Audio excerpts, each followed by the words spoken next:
No dia 10 de julho de 1999, o menino Bruno Leal da Silva, de 9 anos, desapareceu no município de Imbé, no litoral norte do Rio Grande do Sul, onde tem um pouco mais de 22 mil habitantes.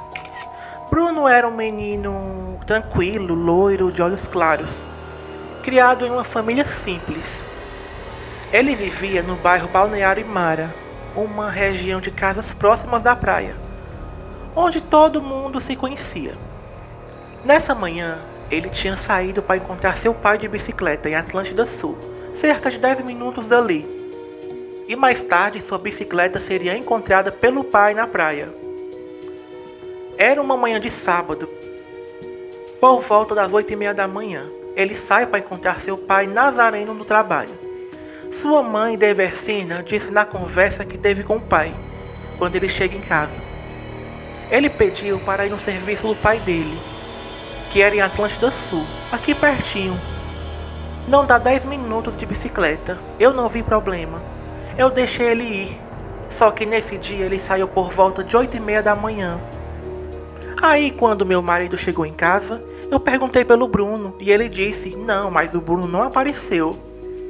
E eu disse, o Bruno saiu daqui para ir no seu trabalho.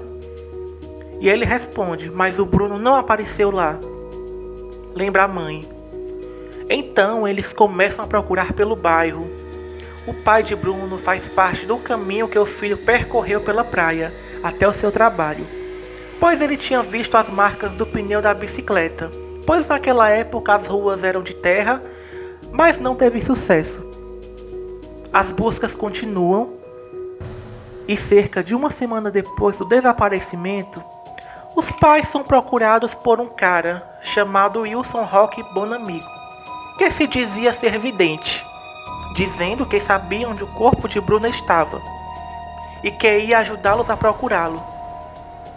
Mas como assim, corpo? Ele sabia que o Bruno estaria morto? Mas mesmo assim, os pais aceitaram. Até a polícia chegou a aceitar a ajuda desse vidente, indicando sempre os locais onde deviam procurar. Sendo que as indicações desses locais eram muito improváveis. Então a polícia começa a investigar esse cara e começam a desconfiar dele. E viram que havia indícios da participação dele no desaparecimento de Bruno. Foi encontrado no carro dele a marca do pedal da bicicleta de Bruno. E foi comprovado que aquele carro dele havia batido na bicicleta de Bruno. No porta-malas havia marcas de sangue e fios de cabelos claros, como os cabelos de Bruno. Mas não deu para fazer exame de DNA, pois a quantidade de cabelo era muito pouca. E o DNA naquela época não era completo para informar se aquele sangue era ou não de Bruno. Mas sua mãe questionou isso, dizendo que havia a quantidade de 9 fios de cabelo. Aconteceram outras coisas estranhas durante a investigação. Quando a polícia fez as escavações na praia, encontraram uma imagem macabra enterrada no lugar da bicicleta de onde Bruno estava. E vizinho dali acharam uma cruz de madeira e um papel escrito o nome de Bruno 7 vezes. Então foi feita uma busca na casa do suspeito e foi encontrado um revólver carregado e o passaporte de 2 mulheres estrangeiras e várias fotos de crianças, inclusive uma de Bruno, recortada de um jornal na época, onde ele constava como desaparecido. A polícia, então, pediu a prisão desse cara. Pediu a prisão temporária, que se dizia vidente, e foi interrogado como um detector de mentira. Mas no dia ele havia tomado medicamentos controlados, então o resultado foi inconclusivo. Ele foi denunciado por homicídio culposo, pois não teria motivo explícito que ele queria tirar a vida de Bruno. Mas o pedido foi retirado pelo juiz, pois havia a possibilidade de Bruno estar vivo. Então, se há a possibilidade da vítima estar viva, seria impossível aceitar a denúncia por homicídio, por ausência de prova. Na época, o suspeito foi condenado apenas por posse ilegal de arma. Então, não havendo provas legais e nem testemunhais, o inquérito foi arquivado. Sua mãe guarda até hoje todos os inquéritos e jornais da época, na esperança de que, se Bruno voltar, poder mostrar para ele. No final de 2019, um outro delegado de Imbé encontrou uma caixa esquecida no depósito nos fundos da delegacia. E era o inquérito de Bruno. E resolveu reabrir as investigações, pois ele leu todas as páginas e achou que poderia ser feito algo pela família.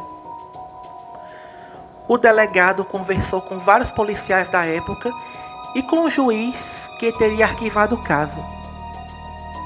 Novos exames de DNA foram pedidos nos fios de cabelo e vestígios de sangue encontrado no carro do suspeito. Mas o material não existe mais, devido ao tempo. O delegado pediu à perícia uma foto de como estaria Bruno hoje em dia. A imagem foi incluída na galeria de fotos de desaparecidos. O DNA dos pais foram recolhidos pelo Instituto de Perícia, que foi incluído no Banco Nacional de Perfis Genéticos. Caso Bruno estivesse vivo e fizesse algum exame de DNA, seria comparado com um deles e ele seria encontrado. Como se passaram muitos anos do desaparecimento de Bruno, o seu caso prescreveu. Caso alguém confesse o crime, não seria punido, segundo o delegado. O caso completa esse ano 26 anos e Bruno permanece desaparecido até hoje. Então, né, gente, esse caso, ele é muito angustiante, esses casos de desaparecimento, porque você fica muito assim, só de ler, só de ver, né, a história da época, que uma coisa é você saber o que aconteceu realmente 100%, outra coisa não, né? Se fala muito desse caso de magia negra, né?